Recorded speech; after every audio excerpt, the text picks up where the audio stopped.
Et salut à tous, bon on est au petit matin, je vais déplacer l'enrouleur, il est arrivé hier soir. Donc je vais juste le tourner de position pour aller se couler complètement dans les betteraves étant donné que ça a marché son arrêt. Donc je vais faire une position complète dans les betteraves, le but c'est de tester mes forages. Allez, je vous présente un peu tout ça avec les images où je vais tirer un petit peu au lever du jour.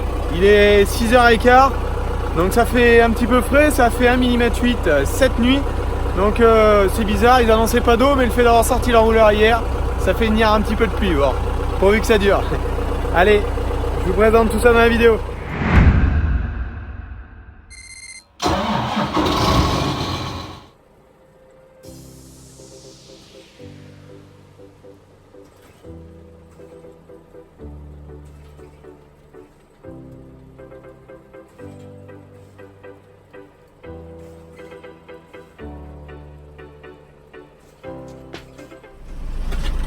Donc je suis parti pour dérouler tout doucement, j'attaque doucement, je vais aller un petit peu plus vite après dans les raies mais pas trop haute vitesse.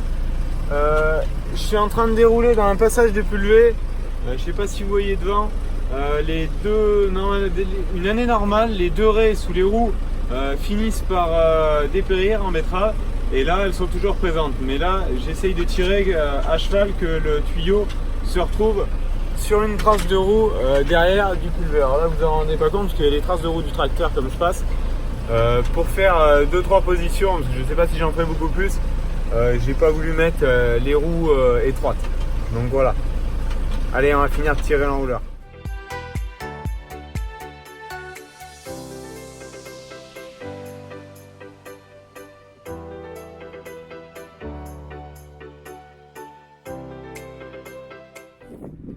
Donc voilà un peu l'évolution, qu'est-ce que j'ai fait aussi cette semaine.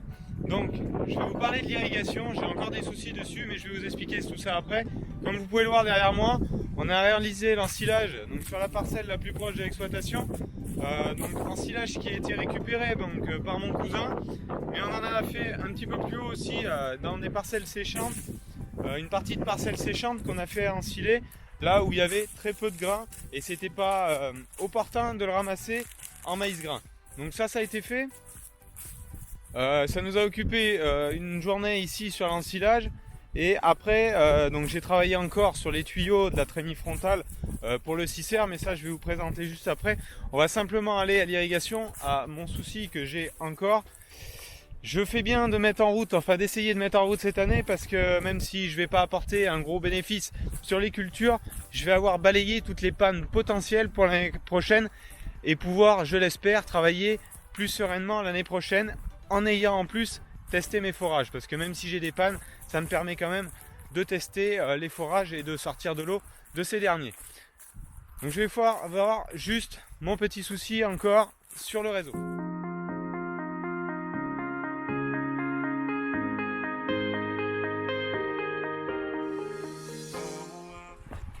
Donc en fait sur le réseau, qu'est-ce que j'ai encore? Donc j'ai eu l'arrivée ici sur un arrêt haute pression, une arrivée de l'enrouleur.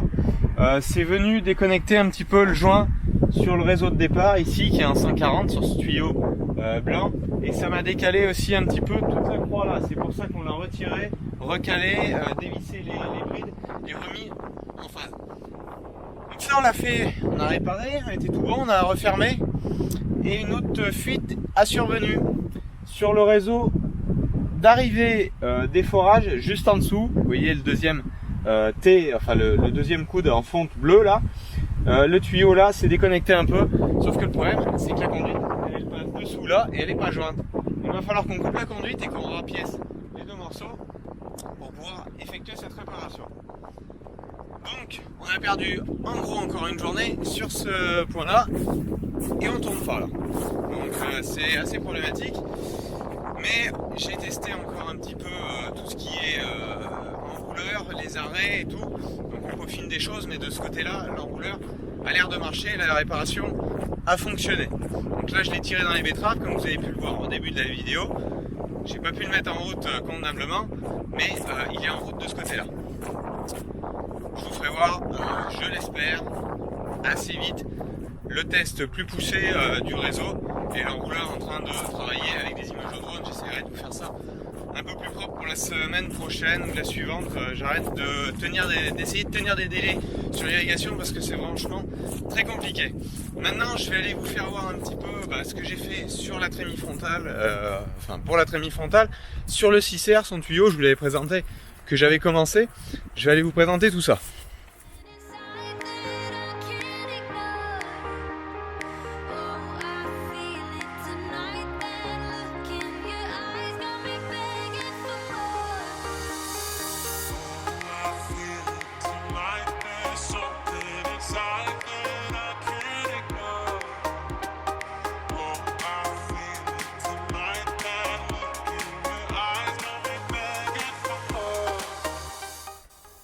Bon, donc on arrive à l'atelier.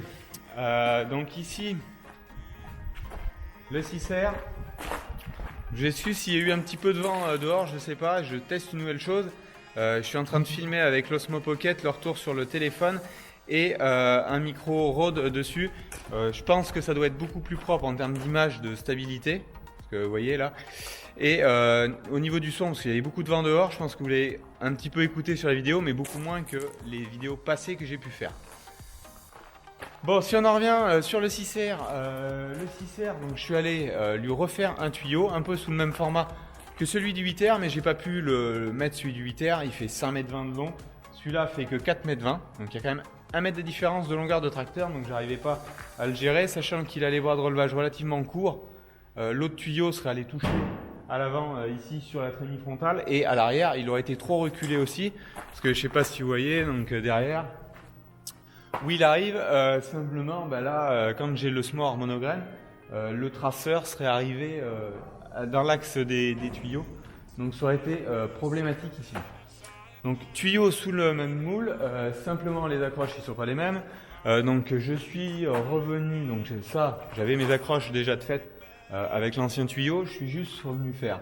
Donc ici, ce support, là vous allez le voir peut-être mieux. Il est dégagé comme ça. Le but, c'est de pouvoir ouvrir le carreau arrière du tracteur, chose que je ne pouvais pas faire avec l'ancien. Donc c'est un peu contraignant. Donc j'ai fait un support passe-câble ici. Donc vous voyez, il y a le câble de la caméra qui est monté. Même principe, je suis allé l'incruster dans le châssis du tuyau, le câble pour pas qu'il soit volant. Vous avez donc 3 tuyaux, 2 tuyaux de transport du grain et un tuyau au milieu pour la ligne isobus qui passera aussi là et qu'on viendra brancher sur l'arrière du tracteur juste ici.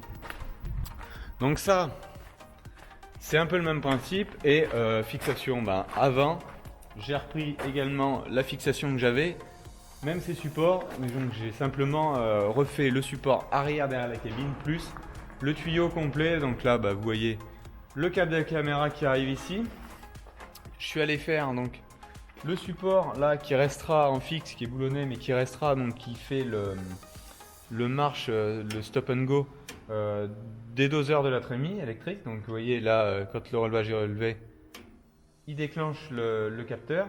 Quand on baisse le relevage, il se renclenche. Ça, j'ai pas le problème, comme le 6R a été équipé d'une ligne 7 plots, donc là j'ai les phares, comme vous voyez avec la mask-off. Là par contre, j'ai pas voulu modifier de la trémie, donc j'ai fait juste prise 3 plots et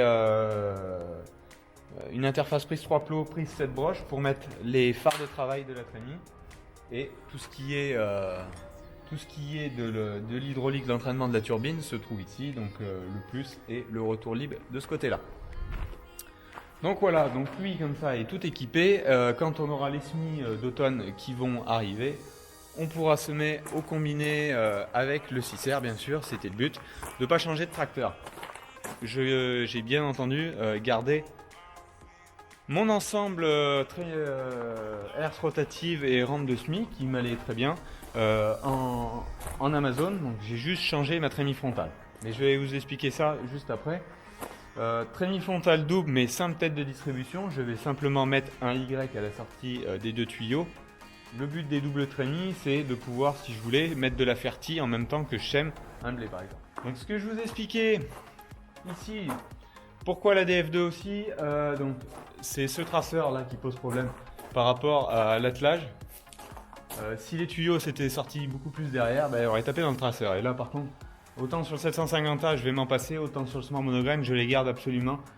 J'en ai besoin dans les parcelles où j'ai pas le RTK pour faire les contours. J'en ai franchement besoin. Là par contre, la double trémie va prendre tout son sens parce que je vais pouvoir faire de la fertie à côté de la ligne de semis et avec un autre type d'engrais dans la ligne de semis ou comme le semoir n'est pas équipé, comme vous le voyez, de micro-granulateurs, je pourrais mettre un insecticide dans la ligne de semis. C'est l'avantage, j'avais déjà les deux têtes, donc j'avais simplement fait un Y à l'époque pour faire soit l'une ou soit l'autre. Là, je pourrais faire les deux en même temps avec la DF2. C'est un des avantages de pourquoi j'ai choisi cette trémie frontale. Bon, c'était une occasion qui s'est présentée. J'ai saisi l'occasion et ça me permet d'aller plus loin en entraînement électrique, de faire de la carte de modulation. Et j'ai encore une licence à débloquer pour qu'elle s'arrête et qu'elle se mette en route automatiquement, que j'ai pas à gérer les départs et les arrêts dans les champs.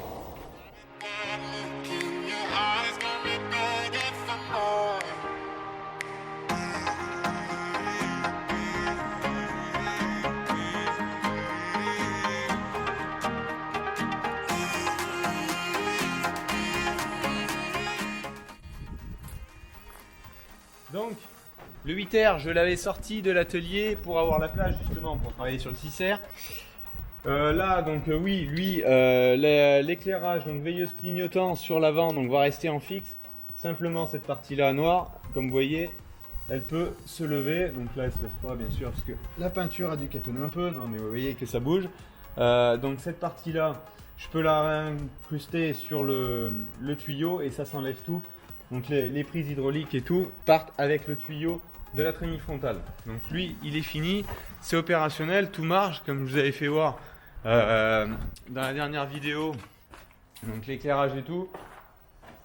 Les derniers colliers sont arrivés, donc j'ai fixé ça aussi, c'est tout bon, le transport du grain jusque derrière.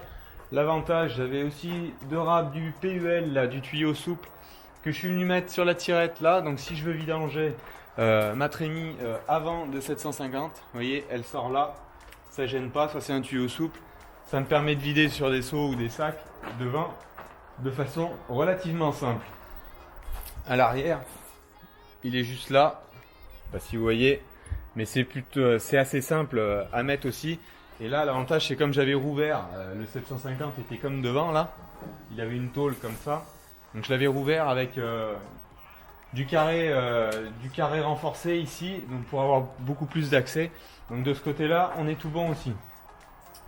Là où on n'est pas bon, c'est qu'on n'a pas de précipitation d'annoncer. L'ensemble est toujours prêt pour semer les colzas, mais je ne sais pas, vu les prévisions à 10 jours où on n'a encore pas d'eau de façon conséquente d'annoncer, je ne sais pas si je vais en semer cette année. Et on va en reparler plus tard dans l'automne, mais ça va bouleverser totalement mon assolement parce que ça va représenter entre l'arrêt des betteraves et si je ne sème pas de colza, quasiment un tiers de mon assolement qui sera pas mis sur ces cultures-là et que je vais répercuter sur du blé, sur du maïs, mais pas trop parce que compte tenu de 2 années sèches d'été, même que j'ai l'irrigation, mais je l'ai pas sur toute mon exploitation, ça va poser relativement pas mal de problèmes quant à la rotation à terme. Et mettre plus de tournesol, c'est bien cette année, mais si je le mets cette année, l'année prochaine, il faudra que je réduise considérablement ma surface de tournesol. Donc là, c'est assez contraignant. J'ai pour projet de faire autour de 5 hectares, je pense, de févrole pour faire des couverts à terme, pour faire des colzas associés aussi. Comme ça, j'aurai la semence. Je vais pas acheter de la semence pour le faire. Donc ça, je pense que je vais le faire. Je voudrais essayer aussi 10-12 hectares de soja, là où je pourrais irriguer justement. Mais ça c'est pareil, les débouchés c'est compliqué dans notre secteur. Donc à voir, mais si j'arrive vraiment pas à semer dans les 10-15 jours à venir le colza, ça va être compliqué en termes d'assolement et de rotation dans les années à venir. Bon, dans les choses aussi à venir, ça va être de s'occuper de la batteuse, de la préparer pour les tournesols parce que on n'est pas encore à la date de moisson prévue. C'est quelque chose qu'on réalise fréquemment chez nous autour du 20 septembre en année normale. On risque d'avoir peut-être un petit peu d'anticipation cette année. Et encore, c'est pas dit parce que c'est pas si précoce que ça cette année sur les tournesols. Tout comme les maïs parce qu'ils ont séché sur pied, mais le grain n'est pas si avancé que ça. Donc j'ai à la préparer simplement vérifier que tous les réglages sont bons à l'intérieur pour les tournesols et à lui équiper la prolonge avancée avec les doigts qui se trouve juste là-haut à mettre sur l'avant de la coupe avec les doigts pour récupérer les têtes de tournesol. Donc ça, faudrait que je le prépare dans la semaine. Je vous le présenterai sûrement la semaine prochaine. Il va me rester aussi du déchômage à faire parce que depuis la fin des préparations pour les colzas, j'ai rien touché d'autre. C'est tellement sec, j'attends des pièces d'usure aussi. Donc statu quo là-dessus, j'ai arrêté. Je préférais avoir une petite pluie encore, même si j'ai eu une fois 3 mm et une fois 1,8 dans la semaine. Ça a permis de faire germer 2-3 bricoles. Donc ces quelques adventices germés, je vais les détruire au premier déchômage et en remettre en germination. Donc ça va être dans les travaux à faire dans les semaines à venir. Il va aussi avoir sur la fin du mois, normalement, mais il faudra de la pluie significative aussi, pour qu'on puisse arracher le premier tour des betteraves. Et là, c'est pareil, ça va être compliqué. Comme les colzas, si ça vient pas d'eau, ça va être comme l'année dernière. On va pinailler et reporter des arrachages plus tard en saison. À voir, on n'a pas encore la saison d'arrachage n'a pas commencé. On va voir comment les premiers hectares qui s'arrachent se passent et on déterminera un petit peu mieux le planning à venir. Donc voilà, moi je vous laisse sur ces quelques explications, ces retours. Je pense que vous avez les explications que vous souhaitez quant au changement de trémie frontale pour cette DF2 KV là. Moi je vous dis à la semaine prochaine en espérant une météo un peu plus clémente et moins de panne pour vous présenter un petit peu en fonctionnement enfin l'irrigation. Allez, moi je vous dis à la semaine prochaine et bon courage à vous tous. Allez, ciao, bye bye.